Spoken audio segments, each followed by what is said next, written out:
missionários, aproveitadores, pastores aproveitadores, enfim, pessoas que se intitulam profeta ou alguma coisa dentro da obra de Deus, aproveitadores, que vão a comunidades, que vão a lugares de pessoas pobres, de pessoas carentes, que vão a muitos lugares, e ali vão para explorar financeiramente aquelas pessoas, vão para literalmente extorquir aquelas pessoas, orando por curas, orando por milagres, levando uma palavra, levando uma ministração e cobrando por isso, cobrando para fazer isso. E isso, meus irmãos, é uma verdadeira barbárie. Isso é algo inaceitável. Isso, meu irmão, nós não podemos tolerar esse tipo de prática dentro da igreja do Senhor Jesus.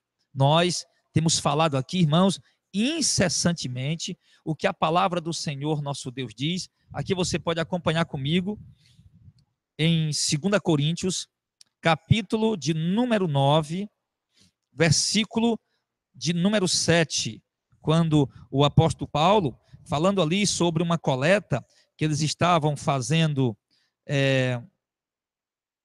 para os crentes pobres da Judeia, e baseado nessa coleta que era feita para ajudar os crentes pobres da Judeia, é um dos versículos base que é usado para ensinar a forma de contribuir corretamente nos dias atuais. Também usamos os exemplos, claro, de Atos dos Apóstolos, capítulo 3, capítulo 4, que mostra a voluntariedade da igreja em contribuir, sem que haja ameaças, opressão, ou mesmo promessas de riquezas ou de alguma coisa desse tipo. Nós vemos aqui o apóstolo Paulo falando em 2 Coríntios capítulo 9, versículo 7, cada um contribua segundo propôs no seu coração, não com tristeza ou pela necessidade, porque Deus ama a quem dá com alegria. Então, o que o apóstolo Paulo, pelo Espírito Santo, nos ensina? O que é que as Escrituras nos ensinam aqui, meu irmão, nesse exato momento? Que estava sendo feita uma coleta, havia crentes pobres dentro da igreja, e essa ocasião específica aqui na Judeia, onde tinha vindo um tempo de seca e uma grande fome se alastrou por aquela região. Então, os apóstolos que andavam fazendo missões ficaram encarregados de ajuntar as igrejas espalhadas pelo mundo afora, dos gentios, e pedir ofertas voluntárias, donativos, para levar ofertas, donativos, contribuições, alimento, dinheiro, roupa, calçado, principalmente alimento e recursos. Era pedido nas igrejas para levar os irmãos pobres da Judeia. Mas como que o apóstolo Paulo se apresentou ali para pedir esse dinheiro? Para pedir esses recursos, para pedir esse donativo, para pedir essas coisas? Você viu o apóstolo Paulo dizendo claramente, há uma necessidade, está havendo seca, está havendo fome, os irmãos estão passando precisão, necessidade de alimento, de recursos, e cada um de vocês devem contribuir. Mas, o apóstolo Paulo diz, mas vocês devem contribuir não pela necessidade que surgiu dos nossos irmãos. Vocês devem contribuir não com tristeza, mas vocês devem contribuir com alegria. Existe a necessidade? Existe. Existe os irmãos que estão padecendo? Existe. Mas nós devemos saber da necessidade, saber da precisão da igreja e ajudar voluntariamente, contribuir, como ele diz aqui, com amor, ou com alegria, melhor dizendo, porque Deus, ele diz, ama com quem dá com alegria. Paulo pediu para os irmãos também não fazer isso com tristeza, porque mesmo havendo necessidade, sabendo que alguns irmãos estavam passando precisão, é certo que algumas pessoas iriam contribuir com tristeza. Poxa vida, eu vou ajudar, eu vou dar, mas eu não estou podendo, eu não estou tendo condição. Então Paulo disse que era melhor que não ajudasse. Paulo disse que era melhor que não contribuísse. Por quê? Porque Deus não ia receber. Quando o apóstolo Paulo diz que Deus ama quem dá com alegria, ensina os irmãos a não dar com tristeza, e nem somente pela necessidade, mas com alegria, para que assim o Senhor Deus receba a contribuição voluntária da amada igreja naquele momento. Então é dessa forma, querido, que nós temos que fazer, é dessa maneira que nós temos que agir. Nós vemos aqui em Atos dos Apóstolos, você pode acompanhar comigo, no capítulo 4, no versículo aqui 35, nós vamos ver Atos 4, 35, abra comigo, quando o apóstolo Paulo mostra o seguinte, quando a Bíblia mostra o seguinte, preste bem atenção. E era um o coração e a alma da multidão, dos que criam.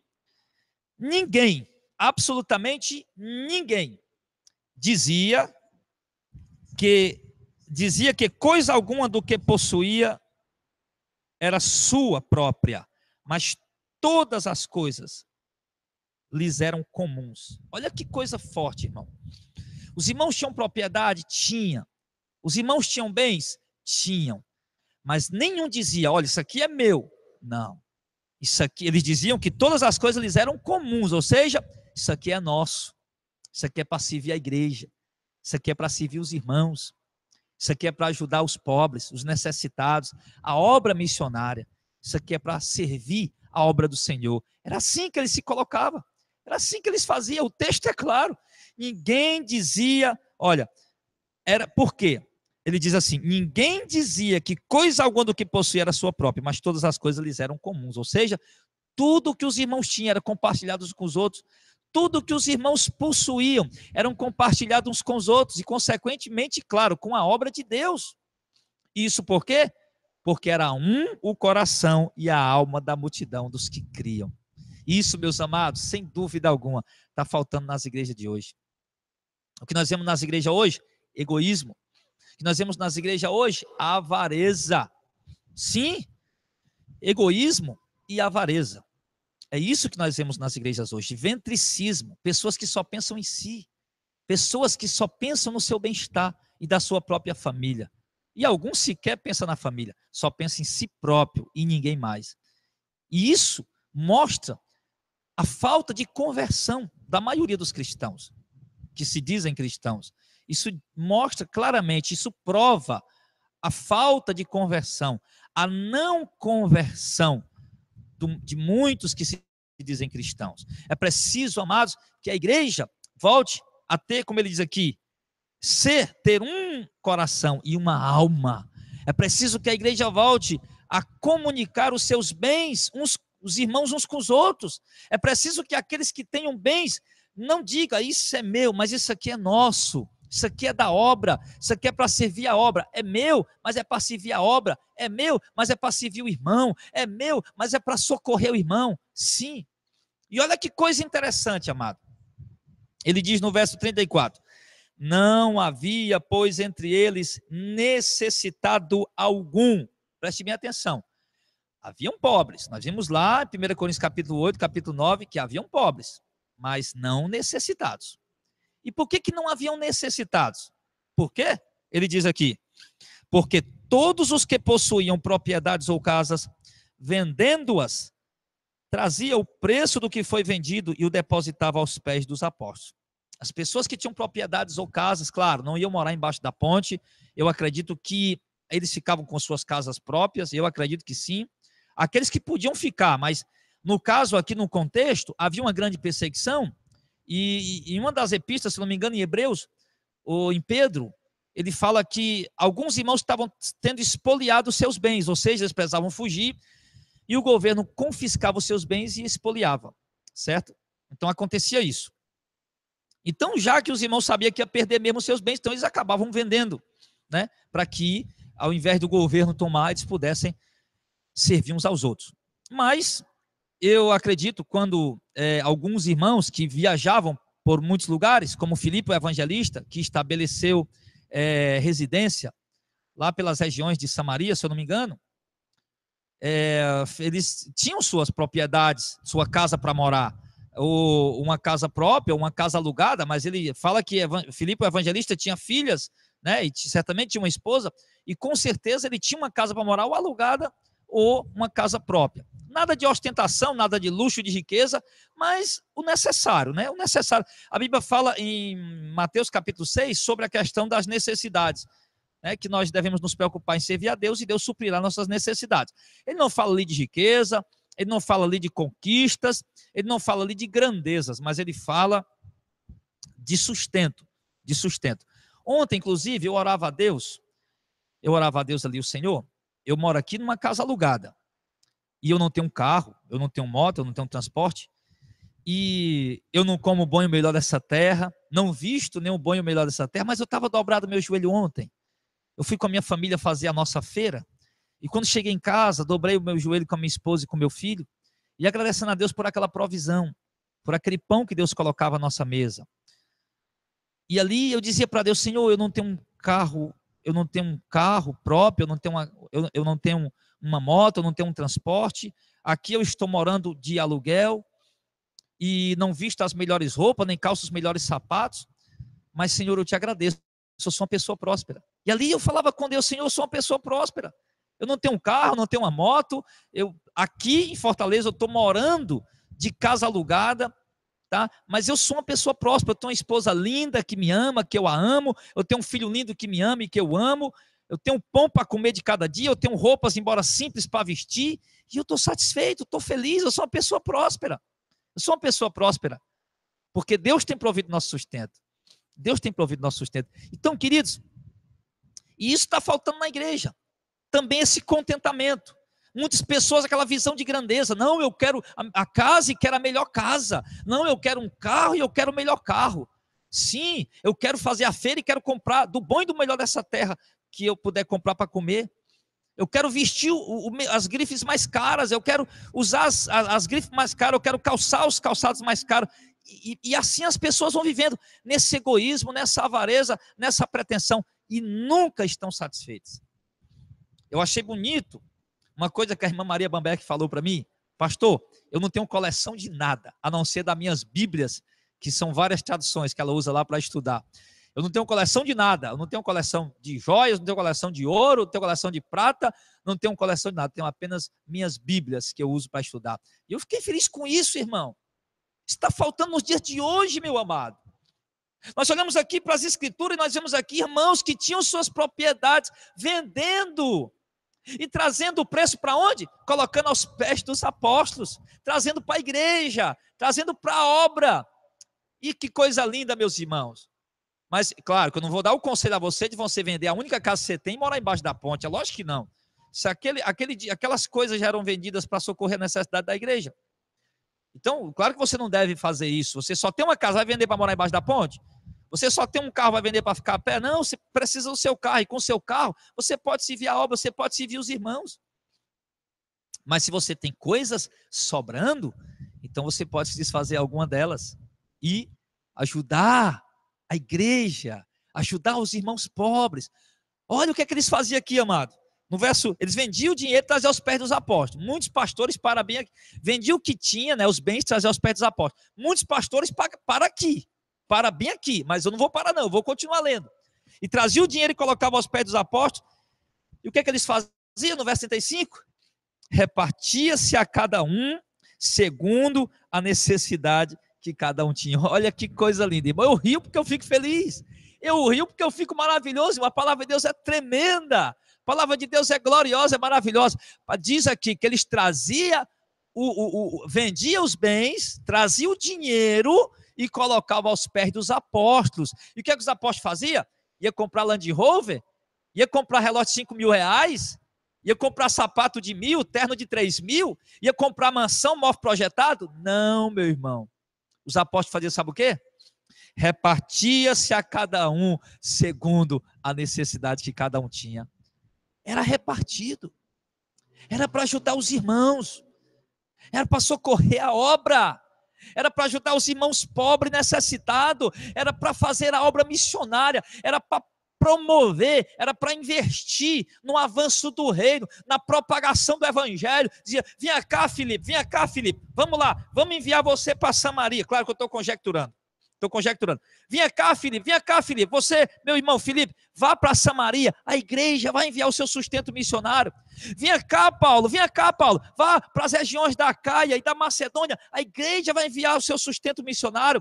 Vem cá, Pedro, Filipe, João, sim, todos vocês, olha, vão para a Ásia, vão para a África, vão para a Europa, vão para Atenas, vão para os lugares. A igreja, ela vai sustentar vocês, vão fazer a obra, o evangelho precisa ser pregado, a palavra precisa ser propagada, o mundo precisa ouvir essa palavra. vão, sejam enviados. A igreja não pode dar a vocês um salário milionário, mas vai dar o sustento para vocês, da família de vocês. Vão pregar a palavra, vão fazer a obra do Senhor. E os irmãos pobres necessitados aqui, o que é que você está precisando? Qual é a tua necessidade? É um remédio? Está aqui. É o bujão de gás? Está aqui. É o aluguel da casa? Você tá, esse mês não pode pagar? Está desempregado? Está aqui. A igreja ajuda. Assim, meu irmão, a igreja vivia. Assim a igreja fazia. E assim a igreja avançava. E assim, meus amados, o evangelho se espalhou pelo mundo, oh glória. E chegou até aqui a nós. Por causa do desapego dessas pessoas. Por causa da fé. Por causa do amor. De pessoas que entenderam o propósito da sua vida terrena, que é tão passageira, que não era juntar riquezas, que não era juntar bens, que não era acumular patrimônios e morrer e deixar ir para o governo, ou sei lá para quem. Pessoas irresponsáveis que ia pegar e gastar de qualquer jeito. Pessoas que entenderam o propósito da sua passagem aqui. Pessoas que amaram vidas.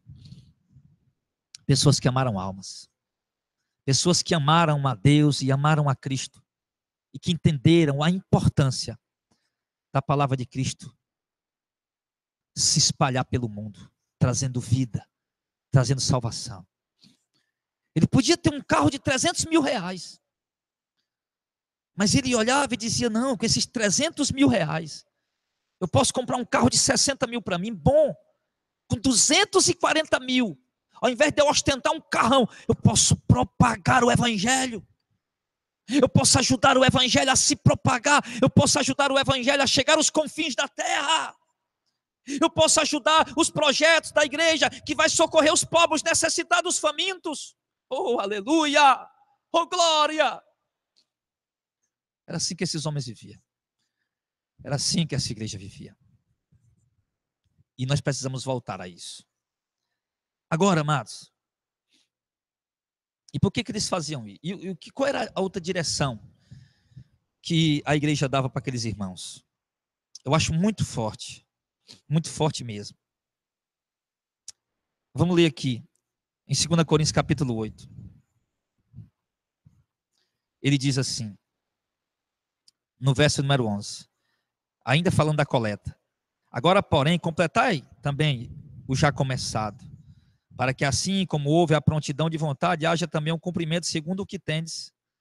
Ou seja, veio a vontade de ajudar, veio a vontade de contribuir, de socorrer os necessitados, os pobres. E ali, Paulo disse que não fique só na vontade, que haja prontidão. Ele diz aqui, que veio a prontidão de vontade, haja também um cumprimento. No verso 11 de 2 Coríntios 8. Haja também o cumprimento. Não fique só na prontidão de vontade. Por quê? Porque Paulo sabia que muitas pessoas sentiam vontade, mas não havia prontidão de vontade, mas não havia o cumprimento. Eles não faziam.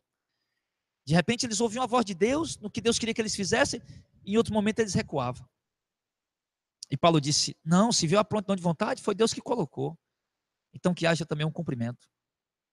E ele diz, porque isso acontece com muitos, que vem a vontade, que vem um propósito, que vem um desejo de fazer, de ajudar, de ir ao necessitado, de ir ao faminto, de estender a mão para a obra missionária, para a propagação do evangelho. Mas muitas vezes há prontidão de vontade, mas não há a execução.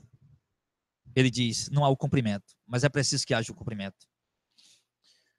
12 ele diz, porque se há prontidão de vontade, será aceita segundo o que qualquer um tem, mas não segundo o que não tem. O que é que ele diz aqui? Que deve ser feito a oferta, a contribuição. Ninguém precisa se sacrificar para contribuir. Eu estou pregando isso aqui, irmão, eu não sei, de repente eu li a mensagem da irmã e a palavra veio. Nós estamos aí esses dias mesmo combatendo as heresias, a exploração, lançando esse livreto, o dízimo não é obrigatório, o devorador não é demônio. Então, essa palavra é o quê? O que ela é direcionada por Deus, pelo Espírito Santo. Porque o texto está dizendo que ninguém é obrigado a contribuir do tanto que o outro contribuiu. Todos devemos sentir o amor de contribuir, ele diz. Mas não somos obrigados a dar todos o mesmo valor. Ele diz que será aceito segundo o que qualquer tem, e não com o que não tem. Ou seja, se o irmão tem condição de dar R$100, 200, R$1.000, R$10.000, mas a minha condição é de dar só R$50, R$20, R$10, a palavra de Deus diz que é aceito de acordo com o que o homem tem, e não com o que ele não tem.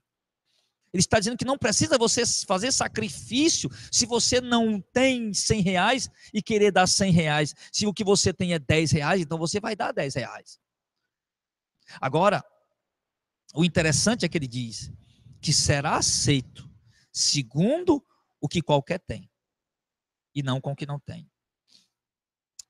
Outra revelação do versículo, claro que ele diz, que só é aceito se for de acordo com o que você tem. Se o que você tem é para dar R$10, então Deus vai aceitar.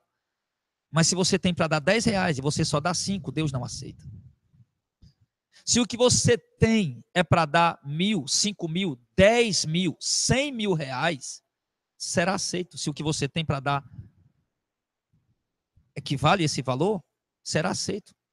Mas se o que você tem para dar, um exemplo bem exagerado, se o que você tem para dar é 100.000, mas você só dá 90.000, Deus não aceita. Ele vai aceitar o que deu R$10, porque era o que ele tinha, mas não vai aceitar o que deu 90.000, porque ele podia dar 100. O texto é claro em dizer, será aceito segundo o que qualquer tem. Então, e não com o que não tem. Então, é dessa maneira que deve ser feito. Mas sempre, ele diz aqui, mas, verso 13, mas não digo isso para que os outros tenham alívio e vocês opressão. Paulo está falando para aqueles irmãos, olha irmão, nós não estamos fazendo essa coleta para que os irmãos da Judéia tenham alívio e vocês aqui de Coríntio fiquem oprimidos. Não, não é para isso. Não é para vocês pegarem tudo e mandar para lá, e lá eles terem fartura e vocês ficarem aqui precisando para poder depois eles mandarem de volta. Não haveria proveito algum nisso. Mas nós estamos fazendo isso, disse o apóstolo Paulo, no versículo 14, para que haja igualdade. Neste tempo presente, a abundância que vocês têm supra a necessidade dos outros, para que também a sua abundância deles supra a falta de vocês, e assim haja igualdade. Está vendo como é forte isso, como é interessante? Paulo está dizendo, não estou aqui querendo pegar o que vocês têm, vocês que têm muito, e tirar tudo que vocês têm, levar para os que não têm nada, para que eles fiquem com fartura e vocês passem necessidade, não. É só para que haja igualdade, para que vocês não fiquem aí com fartura enquanto outros irmãos passem necessidade, para que vocês possam aí comer, se alimentar, vestir, calçar, e os outros irmãos fiquem nus e com falta de comida e alimento.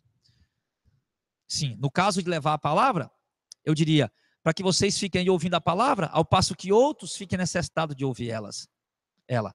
Mas é para que haja igualdade. É muito claro quando Paulo diz isso.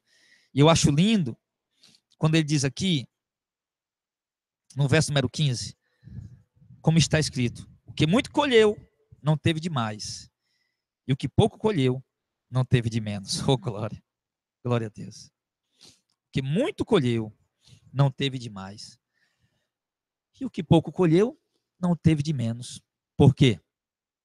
Porque havia amor, porque havia entrega, porque havia compreensão e havia conversões autênticas e verdadeiras. Não eram conversões geradas, como as conversões que estão acontecendo hoje em dia em muitas igrejas evangélicas aqui do Brasil. Conversões, pessoas que se convertem a um evangelho fraudulento, pessoas que se convertem a um evangelho mentiroso, pessoas que ligam a televisão e encontram ali um pastor enganando eles com um evangelho fajunto, um evangelho da prosperidade, pedindo, traga aqui o seu melhor, venda a sua geladeira, seu carro, sua casa, e traga aqui para a igreja, e Deus vai lhe dar 10 vezes mais. Enquanto esses pastores vão pedindo o que as pessoas têm, e o próprio líder deles disse, peçam, uns vão dar, outros não vão dar, mas alguém vai dar. E realmente alguém está dando, e muitos estão dando. Enquanto isso, esses pastores vão acumulando riquezas, vão acumulando bens, e esses ministérios vão virando patrimônios bilionários na mão de uma meia dúzia de homens, enquanto as multidões estão tendo cada vez menos.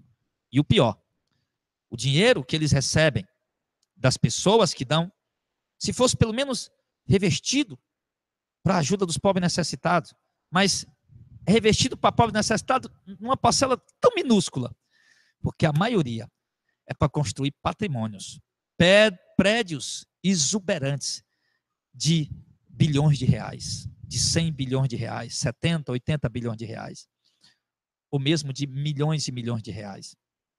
Ao passo que o verdadeiro templo, o verdadeiro edifício, onde Deus habita, que somos nós, que é a sua santa igreja, continua precisando de ajuda, continua precisando, como eles investem milhões em reformas, em piso, em tetos, em coisas caríssimas, milionárias, o verdadeiro templo está precisando também de um piso, de um teto, de uma reforma, ou seja, de roupa, de calçado, de alimento, de moradia, de água, de luz, de comida. Mas eu não sei, quando nós pregamos essa palavra, parece que o coração das pessoas endurece cada vez mais. Quando nós anunciamos essa verdade, parece que as pessoas ficam cada vez mais cegas. Queridos, só há um evangelho. E o evangelho que há, não é o que a Mundial está pregando. Não é o que a Universal está pregando. Não é o que a plenitude do Agenor está pregando. E nem o que a maioria das Assembleias de Deus estão pregando. Eu cito aqui a Assembleia de Deus, porque eu bem sei como está a Assembleia de Deus. E também baseado no que dezenas de irmãos das Assembleias de Deus têm escrito e têm falado para mim. O Evangelho não é o que muitas batistas ou o que muitas presbiterianas estão pregando. O Evangelho é único. O Evangelho é puro. Ele é verdadeiro. Ele não segue dogmas. Ele não se adapta a dogmas de denominações. Ele é autônomo. Ele está acima de dogmas. Ele está acima de tudo, do patamar. É a palavra de Deus. Pelo contrário, os dogmas religiosos é quem tem que se adaptar à palavra do Senhor. O sistema religioso, denominacional, é quem tem que se curvar diante da palavra de Deus. Mas eles têm feito a palavra de Deus se curvar diante deles. E, infelizmente, muitas pessoas estão nesse engano. Sim, se nós fôssemos estender esta pregação, nós iríamos falar dos envelopes ungidos, dos dízimos por obrigação, enfim. Mas nós não vimos isso na doutrina que nós acabamos de mostrar, quando se trata de ofertas no Novo Testamento. O dízimo não existe mais. Sim, saquetéis, envelopes ungidos, foi inventado pela igreja moderna. A única coisa que o Novo Testamento ensina aqui nas Escrituras é que a contribuição deve ser dada com alegria, para que Deus receba com amor. Deve ser voluntária. Quando deixamos de dar o dízimo, não estamos roubando a Deus. Quando deixamos de dar o dízimo, não somos ladrões, meus amados, nem seremos condenados como as Assembleias de Deus, batistas, presbiterianas, muitas delas, e essas outras igrejas neopentecostais têm ensinado. Eu não estou aqui falando mal dessas igrejas, eu estou apenas falando o que elas têm ensinado nesse contexto de dízimos. Você não está roubando a Deus quando você deixa de dar o dízimo. Você não precisa pegar um envelope ungido para a sua vida melhorar financeiramente. Você não precisa receber o óleo da riqueza, ou mesmo um saquetel, ou um envelope, ou uma proposta de uma campanha e colocar um envelope dentro para as coisas melhorarem. Não. Você só precisa buscar o reino de Deus em primeiro lugar. E a tua necessidade será suprida. E quanto a vocês que têm bens, vocês devem fazer o que a palavra de Deus manda. Vocês não são cristãos? E o que eu preguei aqui é para cristãos. É para a igreja evangélica. É para você, pastor, é para você, ministro, é para você, ovelha. Quer você tenha posses ou não. Sim, mas principalmente para vocês que têm riquezas e muitas posses. Façam o que a palavra de Deus está mandando. Tornem comum os bens de vocês, de modo que seja usufruído pelos irmãos da igreja. Tornem comum os bens de vocês, de modo que a igreja possa usar os bens de vocês para promover o reino. Venda alguma coisa que vocês têm e deem aos pobres. Levem aos pés dos apóstolos, entre aspas, verdadeiros. Porque apóstolo não existe mais. Os apóstolos, entre aspas, porque o texto dizia que ele levava aos pés dos apóstolos. Para que eles possam distribuir a cada um de acordo com a sua necessidade. Mas deixem de dar aos pés daqueles que estão pegando bem de vocês e indo jantar nos melhores restaurantes, gastando R$1.000 numa janta, R$3.000 numa janta. Deixem de dar dinheiro a esses homens que estão ostentando o luxo da terra com o dinheiro de vocês. Vocês não percebem? Pastores, mesmo aqui de Fortaleza, apóstolos aqui de Fortaleza, pastores aqui de Fortaleza, que começaram seus ministérios sem nada. E hoje andam de Land Rover, Range Rover, e tem outros carros importados, mansões e imóveis projetados, usa as melhores grifes, eles e suas esposas, as melhores joias. E de onde vem esse dinheiro? Agora eles se tornaram empresários? Não no sentido secular, mas se tornaram empresários da fé, empresários da obra de Deus, porque o dinheiro ao qual eles estão luxando é o dinheiro de pessoas trabalhadoras, é o dinheiro que deveria ser investido na obra de Deus. E claro, eles poderiam tirar o sustento deles, mas não dessa forma exploradora e exagerada. O dinheiro deve ser investido no reino, o dinheiro deve ser investido na obra. Por que esses pastores não realizam o projeto que nós tanto temos vontade? Sim. Por que esses pastores não realizam? Eu mando aqui um conselho para vocês. Márcio Prado, do Ministério Nova Vida. Luiz Henrique, da Igreja do Senhor Jesus. Gessé Góes, da Assembleia de Deus Canaã. Everaldo Silva, da Comunidade Logos. E os outros pastores ricos aqui de Fortaleza. Por que vocês não montam uma gráfica? Para produzir livros, revistas e distribuir de graça pelas ruas para ganhar almas.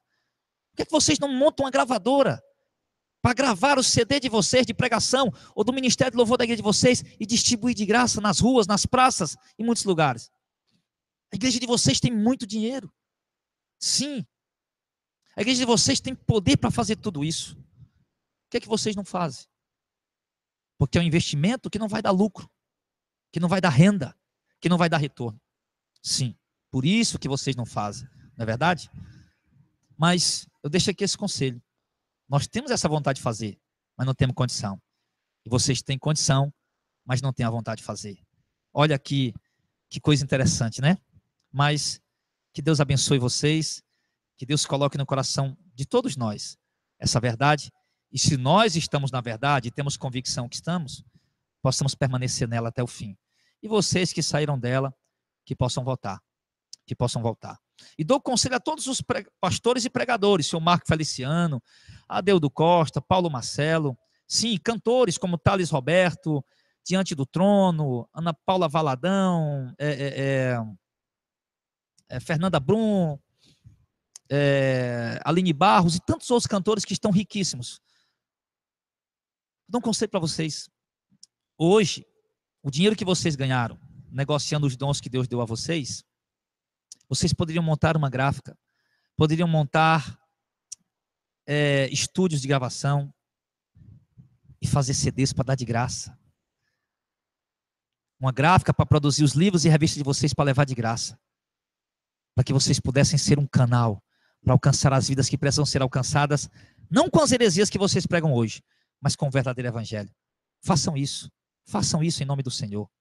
Repito, nós temos o desejo, mas não temos a mínima condição. E vocês têm condição sobrando, mas não têm o desejo. Façam isso, meus amados. Faça isso, Thales Roberto. Faça isso, Aline Barros. Faça isso, Silas Malafaia. Deus vai recompensar se vocês fizerem isso. Deus vai recompensar se vocês tomarem tal atitude. Peguem do que vocês têm hoje. Parem de vender seus livros. Vocês não precisam mais, vocês já estão tão ricos. Façam essas gráficas, façam essas gravadoras, eu não sei bem o nome, mas façam. E paguem funcionários, façam para distribuir de graça. Entregue para a igreja de vocês, para o povo que segue vocês, para eles saírem pelas ruas entregando de graça. Assim, mas não a heresia que vocês pregam hoje, mas o verdadeiro evangelho. Assim essa nação será de fato evangelizada. E assim, a nação honrará de fato o evangelho e honrará a igreja do Senhor. Deus abençoe, meu amado. Fica aqui essa palavra, fica aqui essa exortação, esse alerta. Eu falo isso com humildade, falo isso com sinceridade, em nome do Senhor Jesus.